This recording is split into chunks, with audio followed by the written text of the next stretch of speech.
मित्रों, बहुत समय पहले की बात है। तीतर और तीतर की पत्नी कहीं जा रहे थे। तभी अचानक उनकी नजर एक बिल पर पड़ी। उसने अपनी पत्नी से कहा, प्रिय, देखो वहां पर कितना बड़ा बिल है, शायद हमें वहां कुछ खाने को मिल जाए। तब तीतर और तीतर की पत्नी उस बिल के पास गए। प्यारे दोस्तों, जैसे ही वे वहां पहुंचे तो देखा कि उस बिल में चूहे के कई सारे बच्चे थे। ये देखकर तीतर की पत्नी खुशी से उछल पड़ी और कहने लगी, स्वामी, इतना सारा भोजन, अब तो हमें कई दिनों तक शिकार नहीं करना पड़ेगा। तब तीतर बोले, प्रिय, नहीं, हम हमारी जरूरत के अनुसार ही भोजन लेकर जाएंगे। और इतना कहकर तीतर चूहे के कुछ बच्चों को उठाकर अपनी पत्नी के साथ वापस उसी पहाड़ी पर अपने घोंसले में चला गया। वहां पहुंचने पर तीतर के बच्चे बहुत खुश हो गए और तुरंत भोजन करने लगे। लेकिन तीतर की पत्नी बहुत नाराज थी। उसने भोजन नहीं किया और कहने लगी, इतना सारा भोजन था, लेकिन आप केवल थोड़ा सा भोजन ही लेकर क्यों आए मित्रों? तब तीतर अपनी पत्नी को समझाते हुए कहता है, प्रिय, हमें कभी भी ज्यादा लालच नहीं करना चाहिए। हमें हमेशा अपनी जरूरत के अनुसार ही अपने पैर पसारने चाहिए। ज्यादा लालच का परिणाम हमेशा बुरा ही होता है। यह बात मैं तुम्हें एक कहानी के माध्यम से समझाता हूं, लेकिन वादा करो प्रिय कि तुम पूरी कहानी को ध्यान से अंत तक सुनोगी। तीतर की पत्नी ने कहा, ठीक है स्वामी, आप सुनाइए। मित्रों, तब तीतर कहानी सुनाने लगता है और कहता है, प्रिय, बहुत समय पहले एक छोटे से गांव में मोहनदास नाम का एक किसान रहता था। मोहनदास बहुत ही ईमानदार और नेक दिल आदमी था। गांव के सभी लोग उसे प्यार से मोहन कहकर बुलाते थे। उसके परिवार में उसकी पत्नी और 2 बच्चे थे। बीमारी और गरीबी की वजह से मोहन का शरीर बहुत ही कमजोर हो चुका था। उसके परिवार को 2 वक्त की रोटी भी नसीब नहीं हो पा रही थी। लेकिन मोहन की हालत हमेशा से ऐसी नहीं थी। एक समय था जब वह और उसका परिवार बहुत खुशहाल और भरा पूरा जीवन व्यतीत कर रहे थे। लेकिन 2 साल पहले गांव में एक महामारी फैल गई थी, जिसमें कई लोगों की जान चली गई। दुर्भाग्य से मोहन भी उस महामारी की चपेट में आ गया था। भगवान की दया से वह मरा तो नहीं, लेकिन उस महामारी ने उसे जीने लायक भी नहीं छोड़ा। कुछ समय बाद महामारी तो गांव से खत्म हो गई, परंतु मोहन के परिवार के लिए वह दुख और तकलीफें छोड़ गई। उस महामारी के कारण अच्छा खासा हट्टा कट्टा मोहन अब एक बीमार और कमजोर आदमी बन चुका था। डॉक्टरों से उसने बहुत इलाज करवाया, लेकिन उसकी हालत में कोई सुधार नहीं हुआ। यहां तक कि उसके पास जो जमीन थी वह भी उसके इलाज में बिक गई। अब उसके परिवार की हालत यह थी कि घर में खाने के लिए अन्न का एक दाना भी नहीं था। बीमारी की वजह से मोहन का शरीर इतना कमजोर हो चुका था कि वह कहीं मेहनत और मजदूरी करने के लायक भी नहीं बचा। उसका शरीर तो बस यूं था कि मानो हड्डियों के ढांचे पर मांस की पतली सी चादर चढ़ा रखी हो। लेकिन उसे अपने परिवार की भूख और प्यास बर्दाश्त नहीं हो रही थी। आज भी उसके घर पर खाने के लिए कुछ नहीं था। उसके बच्चे भूख के मारे बिलबिला रहे थे और रो रहे थे। अपने बच्चों को रोता हुआ देखकर मोहन रसोई में गया ताकि अपने बच्चों को खाने के लिए कुछ दे सके, परंतु सारे बर्तन खाली थे और रसोई में खाने के लिए कुछ भी नहीं बचा था। यह देखकर उसकी पत्नी कहने लगी, तुम कोई रोजगार क्यों नहीं ढूंढते? इस तरह से आखिर कब तक चलेगा? मोहन कहने लगा, मैंने जिंदगी में कभी भी कोई लापरवाही नहीं बरती और ना ही कभी काम से जी चुराया, लेकिन बीमारी ने मुझे बहुत ही कमजोर कर दिया। अब मैं कामकाज के काबिल नहीं रहा। यह तो तुम भी जानती हो। पत्नी की बातें सुनकर मोहन बहुत ही परेशान हुआ और घर में कुछ सामान तलाश करने लगा, जिसे बेचकर वह थोड़े पैसे जुटा सके। आखिर उसने घर में एक लंबी रस्सी तलाश कर ली और कहने लगा, मैं इस रस्सी को बेचकर आता हूं ताकि बच्चों के लिए कुछ खाने पीने का इंतजाम कर सकूं। मोहन की बातें सुनकर उसकी पत्नी कहने लगी, आज तो खा लेंगे, लेकिन कल क्या करेंगे? मोहन कहने लगा, अरे भाग्यवान, आज की व्यवस्था करने दो। कल का मालिक तो मेरा परमात्मा है, वह कुछ ना कुछ इंतजाम कर ही देगा। फिर मोहन ने रस्सी उठाई और भगवान के भरोसे बाजार में निकल गया। उसने काफी देर तक बाजार में आवाजें लगाई। आखिरकार उसे एक ग्राहक मिल ही गया। ग्राहक बोला, मैं तुम्हें इस रस्सी के 10 आने दे सकता हूं। मोहन ने कहा, लेकिन इस रस्सी की कीमत इससे कहीं ज्यादा है। मैंने कुछ ही दिनों पहले इसे 15 आने में खरीदा था। अब ग्राहक समझ चुका था कि मोहन अपने किसी जरूरत के लिए इस रस्सी को बेचना चाहता है। वह कहने लगा, मैंने जो इस रस्सी की कीमत लगाई है वह बिल्कुल ठीक है, अगर तुम रस्सी बेचना ही चाहते हो तो रस्सी को मेरे हवाले करो और 10 आने ले लो, वरना जाओ, कोई दूसरा ग्राहक ढूंढ लो। डूबते को तिनके का सहारा। मोहन ने वह रस्सी 10 आने में उस आदमी को दे दी। वह रकम लेकर अपने घर घर की तरफ रवाना हुआ ताकि अपने बीवी बच्चों के लिए कुछ खाने पीने का सामान ले सके। अचानक उसने रास्ते में 2 लोगों को देखा जो आपस में लड़ झगड़ रहे थे।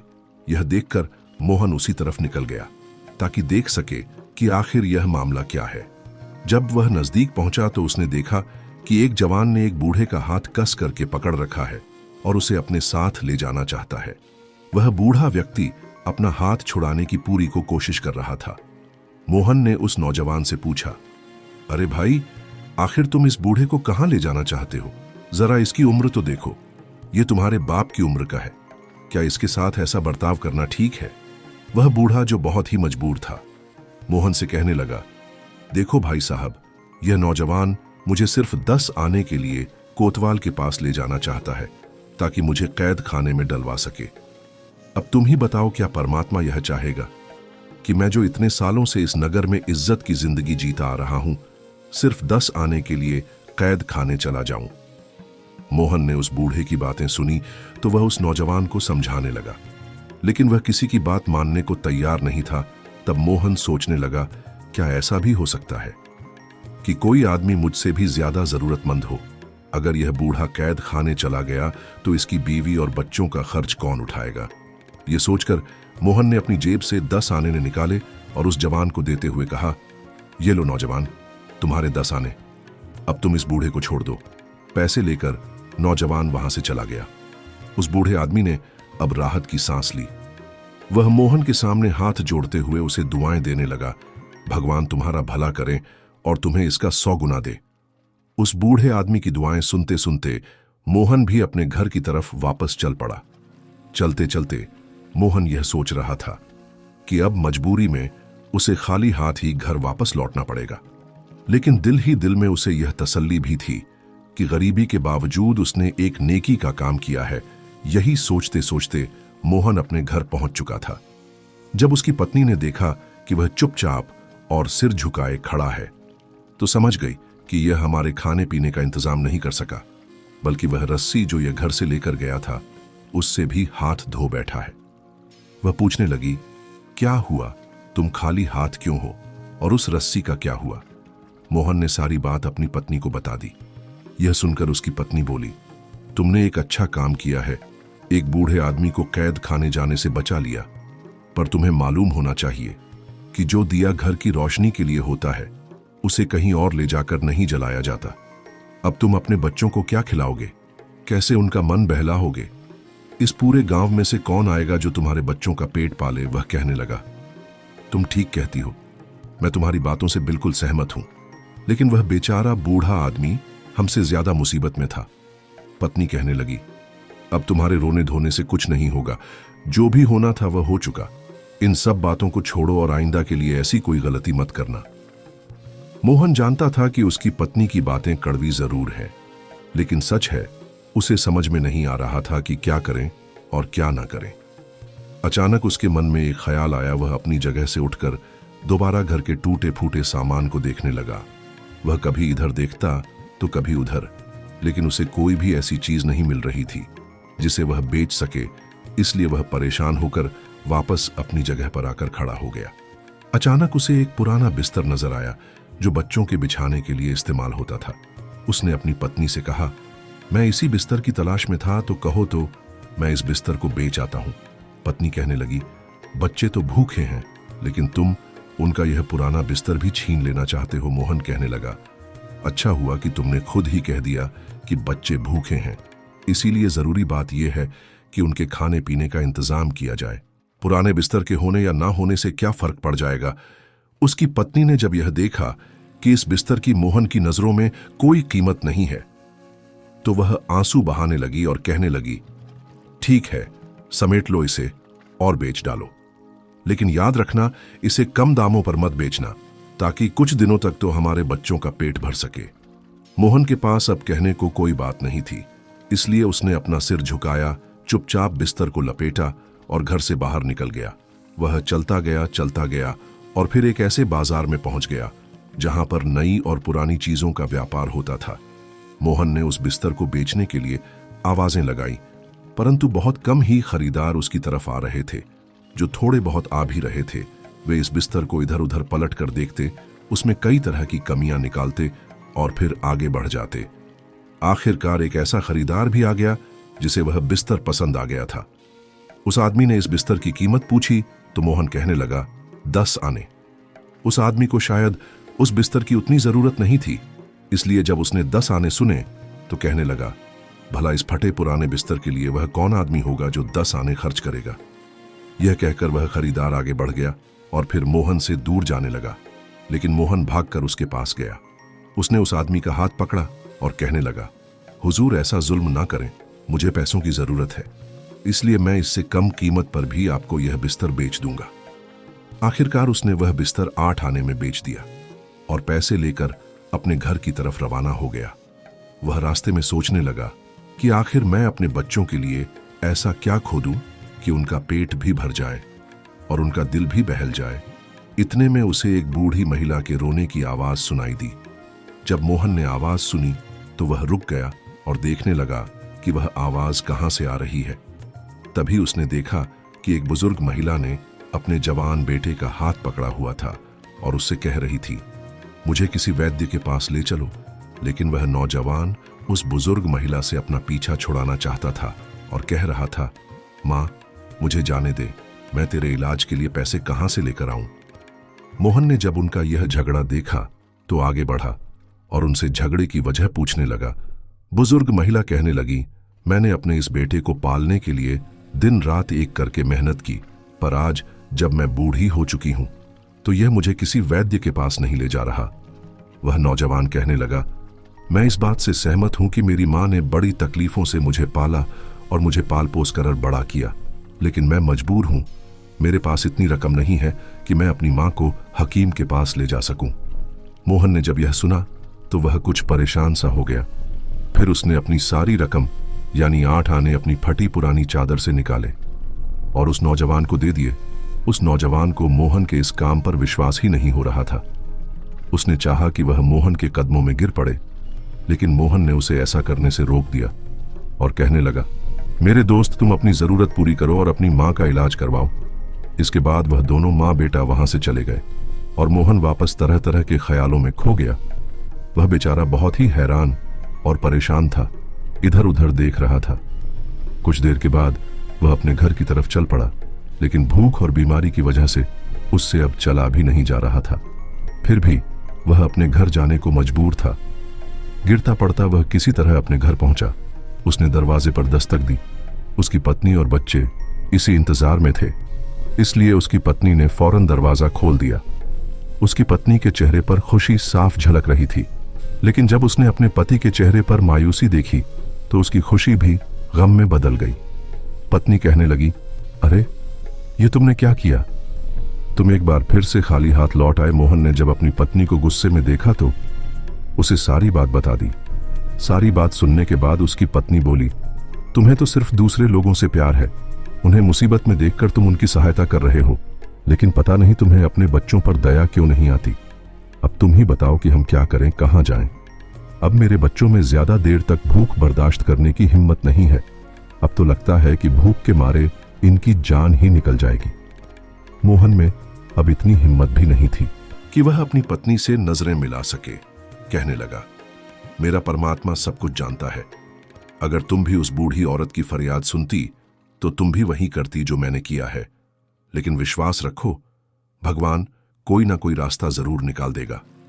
अगर इस बार मैं कोई चीज बेचने के लिए ले गया तो उसे बेचूंगा नहीं बल्कि गिरवी रखूंगा, ताकि कम से कम उस चीज से हमें हाथ ना धोने पड़े। पत्नी कहने लगी, क्या तुम्हारे घर में कोई ऐसी चीज बची भी है जिसे तुम गिरवी रख सको? मोहन अपने घर में इधर उधर देखने लगा और फिर बोला, वह सुराही कैसी रहेगी? वह सुराही तुम मुझे दे दो, ताकि इसके बदले में मैं कोई छोटी सुराही खरीद लूं और साथ ही कुछ खाने पीने का सामान भी लेकर आऊं। उसकी पत्नी, जो पहले से ही गुस्से में थी, कहने लगी, अब तो तुम इस सुराही से भी हाथ धो लो। यह सुराही ना तो तुमसे कोई खरीदेगा और ना ही इसे कोई गिरवी रखेगा, बल्कि ऐसा करो, या तो यह सुराही किसी को दान कर दो या फिर इसे तोड़ दो। मायूस मोहन आगे बढ़ा और उसने सुराही उठा ली। कहने लगा, देखो, मुझे इतना बेइज्जत मत करो, मैं यह सब कुछ अपने बच्चों के लिए ही तो कर रहा हूं।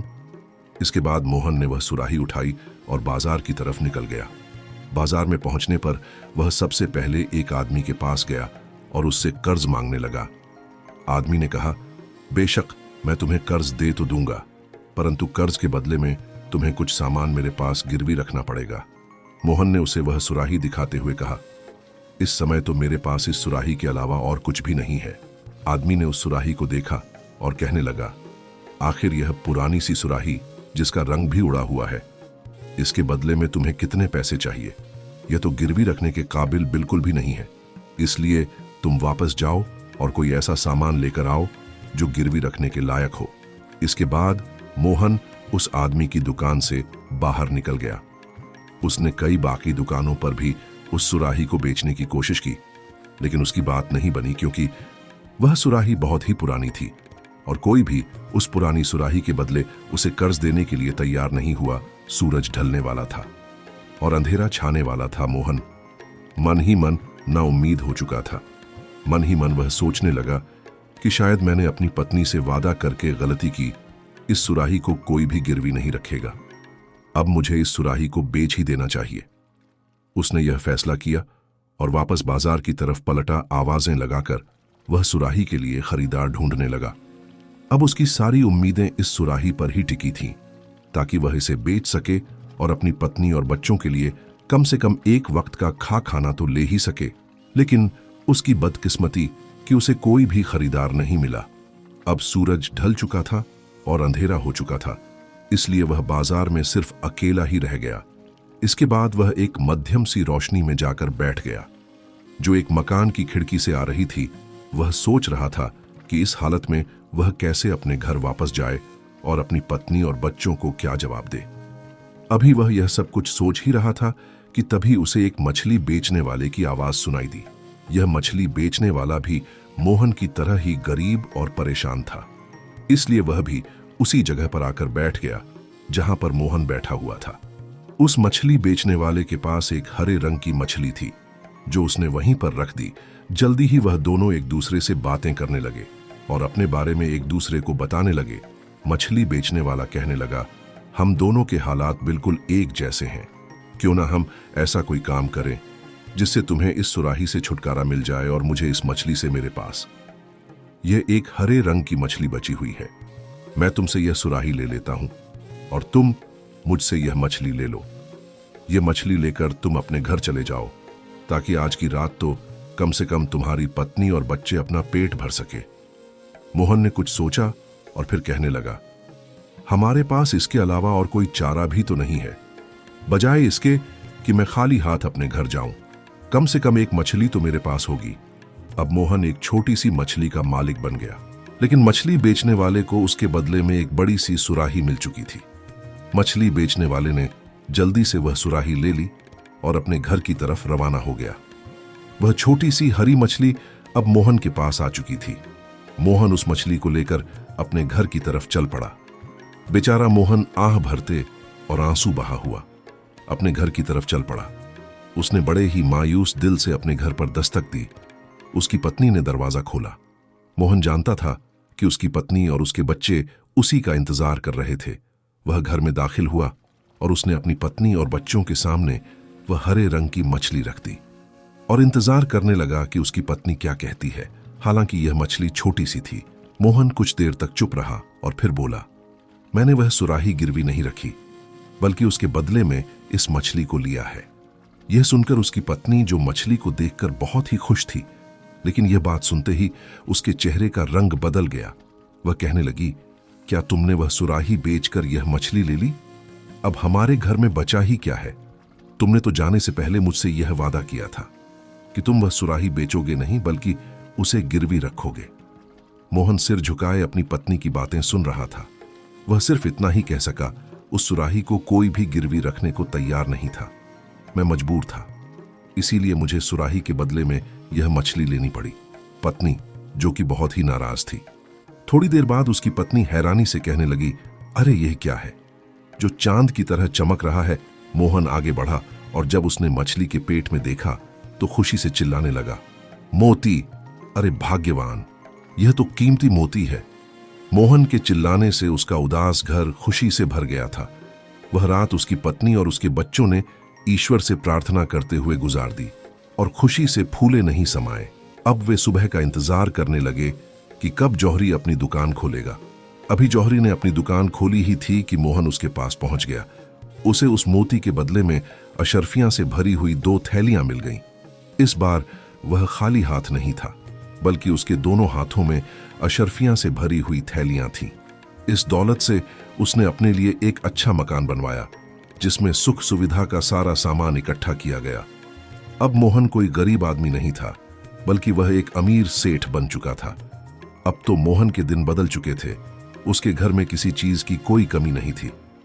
खाने के लिए काजू, पिस्ता, बादाम, दूध, दही सब कुछ था। अच्छी खुराक मिलने से उसके बीमार शरीर में भी अब नई ताकत आने लगी थी। 1 साल बीतते बीतते मोहन की पूरी तरह से काया बदल चुकी थी। अब वह पहले वाला कमजोर और बीमार मोहन नहीं, बल्कि स्वस्थ और तंदुरुस्त हो गया था।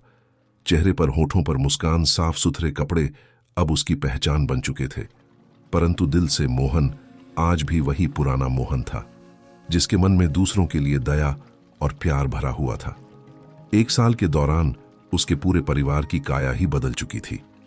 पूरे इलाके में यह बात फैल चुकी थी कि मोहन को एक मछली के पेट से मोती मिला, जिसे बेचकर उसकी जिंदगी बदल गई। समय के साथ धीरे धीरे यह बात उस मछली बेचने वाले तक भी पहुंच गई, जिसने वह मछली मोहन को सुराही के बदले में दी थी। जब उसे इस बात का पता चला कि उसकी दी हुई मछली से मोहन अमीर आदमी बन गया है, तो उसने मन में विचार किया कि क्यों ना मैं मोहन के पास जाऊं और उस मछली के बदले में कुछ और रकम मांगूं, क्योंकि उसकी दी हुई मछली की वजह से ही आज मोहन एक सेठ बन चुका था। यह सोचकर वह मछली बेचने वाला अगले दिन मोहन के घर जा पहुंचा। जब मोहन ने उसे देखा तो देखते ही पहचान लिया और अपने स्वभाव के मुताबिक उसने मछली वाले को देखते ही कहा, आओ दोस्त, कैसे हो तुम? तुम्हारी वजह से ही आज मेरी किस्मत बदल चुकी है। मोहन ने उसकी खूब खातिरदारी की और फिर जब वे दोनों बातें करने बैठे तो मछली बेचने वाला कहने लगा, मोहन भाई, मेरी दी हुई मछली के कारण ही तुम एक सेठ बने हो। उसी में से तुम्हें कीमती मोती मिला था, तो क्या मुझे इनाम में कुछ मिलना नहीं चाहिए उसकी? यह बात सुनकर मोहन एक पल के लिए हैरान रह गया, परंतु फिर मुस्कुराते हुए कहने लगा, हाँ दोस्त, तुम्हारे साथ मैंने जो सौदा किया था उसी की वजह से मैं आज इतना मालदार हो गया हूं। तुम यहीं पर ठहरो, मैं अभी तुम्हारे लिए कुछ लेकर आता हूं। यह कहते हुए मोहन अंदर गया और एक थैली लेकर बाहर आया। वह थैली उसने मछली बेचने वाले को दी और कहने लगा, दोस्त, इसमें पूरी 100 सोने की अशर्फियां हैं। मेरे ख्याल में इतनी रकम इनाम के तौर पर तुम्हारे लिए काफी रहेगी। उस आदमी ने जब अशर्फियां से भरी हुई थैली देखी तो उसकी आंखों में चमक आ गई, लेकिन उसके मन में अब लालच आ चुका था। वह कहने लगा, मोहन भाई, तुम सिर्फ 100 अशर्फियां देकर मुझे बहलाना चाहते हो। तुमने वह मोती बेचकर जो दौलत हासिल की, उसका आधा हिस्सा मुझे चाहिए। यह सुनकर मोहन के चेहरे का रंग उड़ गया। वह कहने लगा, देखो भाई, वैसे तो उस सौदे में मछली के बदले तुम्हें मैंने सुराही दे दी थी, लेकिन यह तो मेरी ईमानदारी और नेक दिली है कि मैं तुम्हें 100 अशर्फियां दे रहा हूं। वह आदमी कहने लगा, नहीं मोहन, मैं तो तुमसे अपना हक मांग रहा हूं। इस पर मोहन ने कहा कि मैंने तुमसे जब वह मछली खरीदी थी तो उस सौदे के साथ यह मोती भी उस मछली के साथ ही था। उस मोती को बेचकर जो भी दौलत मिली उस पर मेरा पूरा हक है। जब दोनों के बीच इस बात को लेकर बहस होने लगी तो आस पड़ोस के लोग भी वहां पर इकट्ठा हो गए। आखिर में फैसला यह हुआ कि वे दोनों अपने मुकदमे को लेकर राजा के दरबार में जाएंगे और राजा ही इस बात का सही फैसला करेंगे। मोहन और वह आदमी दोनों राजा के दरबार में पहुंचे। तब मोहन ने शुरू से आखिर तक राजा को सारी बात बताई कि किस तरह से वह बीमारी की वजह से कंगाल और कमजोर हो चुका था। फिर उसे अपने परिवार का पोषण करने के लिए घर की चीजों को बेचना पड़ा और आखिर में उसने इस मछली वाले के साथ सौदा किया, जिसमें अपनी पुरानी सुराही के बदले उसने एक हरे रंग की मछली ले ली और फिर उस मछली में से सफेद रंग का एक मोती निकला, जिसे बेचकर उसे बेशुमार दौलत हासिल हुई थी और उसकी गरीबी दूर हो गई। आज 6 महीने के बाद यह आदमी मुझसे उस मोती में हिस्सेदारी मांगने आया है। सारी बात सुनने के बाद राजा ने उस मछली बेचने वाले से पूछा, मोहन, जो भी बातें कह रहा है क्या वह सच है? क्या तुमने इसे हरे रंग की मछली दी थी? उस आदमी ने कहा, महाराज, सारी बातें बिल्कुल सच है। मैंने ही इसे एक हरे रंग की मछली दी थी और उसके बदले में एक सुराही मैंने ले ली थी, परंतु मैंने सिर्फ मछली बेची थी, उसके पेट में जो मोती था वह नहीं। राजा ने पूछा, क्या तुम खुद मछलियां पकड़ते हो? वह आदमी कहने लगा, नहीं हुजूर, मैं तो सिर्फ मछलियां बेचता हूं। मैं इन्हें मछुआरों की बस्ती में से एक मछुआरे से खरीद कर लाता हूं। तब राजा ने कहा, अगर मछली के पेट में से निकले हुए मोती पर तुम अपना हक जता रहे हो तो मेरे हिसाब से इसमें एक हिस्सेदार और बनता है, और वह है वह मछुआरा जिसने इस मछली को पकड़ा था। मुझे कोई भी फैसला देने से पहले उस मछुआरे की वाही भी लेनी पड़ेगी। इसलिए तुम जाओ और कल दरबार में उस मछुआरे को लेकर हाजिर हो जिससे तुमने यह मछली खरीदी थी। इसके बाद राजा ने दोनों को वापस भेज दिया। मछली बेचने वाला वह आदमी अब दुविधा में पड़ चुका था, लेकिन फिर भी वह राजा के कहने पर मछुआरों की बस्ती में जा पहुंचा। उसने उस मछुआरे को ढूंढने की कोशिश की जिससे 6 महीने पहले उसने वह मछली खरीदी थी, परंतु काफी ढूंढने के बाद भी वह मछुआरा उसे नहीं मिला। अगले दिन वह फिर से दरबार में पहुंचा और उसने कहा, महाराज, मैंने काफी ढूंढने की कोशिश की, परंतु मुझे वह मछुआरा कहीं पर नहीं मिला। राजा ने कहा, अगर यह बात है तो मुझे यह फैसला मोहन के पक्ष में ही सुनाना होगा। यह सुनकर वह आदमी कहने लगा, महाराज, मुझे एक दिन का वक्त और दीजिए, मैं कैसे भी करके उस मछुआरे को ढूंढ कर लाऊंगा। उस दिन वह आदमी फिर से मछुआरों की बस्ती में गया और उस मछुआरे को ढूंढने लगा, परंतु उसे निराशा ही हाथ लगी। तब उसने सोचा कि अगर मैं किसी दूसरे मछुआरे को अपने साथ ले जाऊं और वह राजा के सामने यह झूठी गवाही दे दे और कह दे कि मैंने उससे ही मछली खरीदी है, तो बात बन सकती है। यह विचार आने के बाद उस आदमी ने एक मछुआरे को इस बात के लिए राजी कर लिया कि वह राजा के दरबार में यह गवाही देगा कि वह मछली उसने ही उस मछली बेचने वाले को बेची थी। आखिर अगले दिन जब दरबार लगा तो मोहन, वह मछली बेचने वाला और गवाही देने के लिए मछुआरा तीनों राजा के सामने हाजिर हुए। राजा ने उस मछुआरे से पूछा, क्यों भाई मछुआरे, 6 महीने पहले क्या तुमने ही वह सुनहरी मछली इस मछली बेचने वाले को बेची थी? वह मछुआरा कहने लगा, हुजूर, हाँ, मैंने ही वह सुनहरी मछली इस आदमी को बेची थी। यह सुनकर राजा कुछ पल के लिए चुप रहा और फिर उसने मछली बेचने वाले की तरफ देखा और बोला, असल बात तो यह है कि उस मछली के पेट में से जो कुछ भी निकला हो उस पर अब तुम्हारा कोई हक नहीं है, क्योंकि उस समय जो सौदा हुआ था उसके अनुसार तुम्हें मछली के बदले में सुराही दी जा चुकी है। मैं यह फैसला तुम्हें पहले दिन भी सुना सकता था, लेकिन मैं तो सिर्फ तुम दोनों की नीयत और ईमानदारी को परखना चाहता था। मेरे हिसाब से मोहन एक नेक दिल और ईमानदार आदमी है। उसकी नीयत में कोई खोट नहीं है, क्योंकि आज भी वह तुम्हें उस मछली के बदले में 100 अशर्फियां देने को तैयार था। हालांकि इस बात की कोई जरूरत भी नहीं थी, परंतु तुम्हारी नीयत बेईमान और लालची है, क्योंकि तुमने अपनी झूठी बात को सच साबित करने के लिए मेरे सामने एक झूठा गवाह लाकर खड़ा कर दिया। तुमने इस मछुआरे को सब कुछ समझा दिया, मगर इसे मछली का रंग बताना भूल गए। जब मैंने इससे पूछा कि क्या तुमने सुनहरे रंग की मछली बेची है, तो इसके जवाब में इसने कहा, जबकि मछली का रंग हरा था। अगर मछली के रंग के बारे में यह मछुआरा भूल गया होता तो साफ साफ कह सकता था कि इसे अब मछली के रंग के बारे में कुछ पता नहीं है, परंतु झूठ के पांव नहीं होते और इसने सुनहरे रंग की मछली होने पर हाम भी भर दी। इस बात से यह स्पष्ट है कि मछली के बारे में इसे कोई जानकारी नहीं है और ना ही इसने कोई मछली तुम्हें बेची। तुम इसे झूठी गवाही देने के लिए दरबार में लेकर आए हो। नियम के मुताबिक तो तुम्हें इसकी सजा मिलनी चाहिए और तुम पर जुर्माना होना चाहिए, लेकिन मैं इसका फैसला मोहन पर छोड़ता हूं। राजा का फैसला सुनकर मछली बेचने वाला आदमी थर थर कांपने लगा। उसे लगा कि अब मोहन उसके लिए बहुत ही सख्त सजा सुनाएगा। राजा ने कहा, कहो मोहन, तुम इस गुनहगार को क्या सजा देना चाहते हो? मोहन बोला, हुजूर, यह बात सच है कि यह आदमी लालच में आकर झूठ और फरेब का सहारा लेकर मुझसे से दौलत ठगना चाहता है, परंतु एक सच यह भी है कि इसकी दी हुई मछली के कारण ही मैं अमीर बना हूं। इसलिए मेरी गुजारिश है कि इसे छोड़ दिया जाए और मैं अपनी खुशी से इसे 100 सोने की अशर्फियां इनाम में देना चाहता हूं। यह सुनते ही मछली बेचने वाला वह आदमी मोहन के पैरों में गिर गया और कहने लगा, मोहन, लालच ने मुझे अंधा कर दिया था। मोहन ने उसे उठाया और कहा, दोस्त, तुम्हें अपनी गलती का पछतावा है। इससे अच्छी बात और क्या हो सकती है। यह कहते हुए मोहन ने उसे 100 अशर्फियां से भरी हुई एक थैली दे दी। वे दोनों बड़ी खुशी के साथ राजा के दरबार से लौट आए। जब बाकी लोगों को इस बारे में पता चला तो वे सब भी मोहन की तारीफ करने लगे। अब पूरे इलाके में मोहन की इज्जत और भी बढ़ गई थी। अंत में तीतर ने कहा, प्रिय, इसीलिए मैंने कहा था कि हमें जो मिले उसी में खुश रहना चाहिए। ज्यादा हमेशा नुकसानदेह होता है।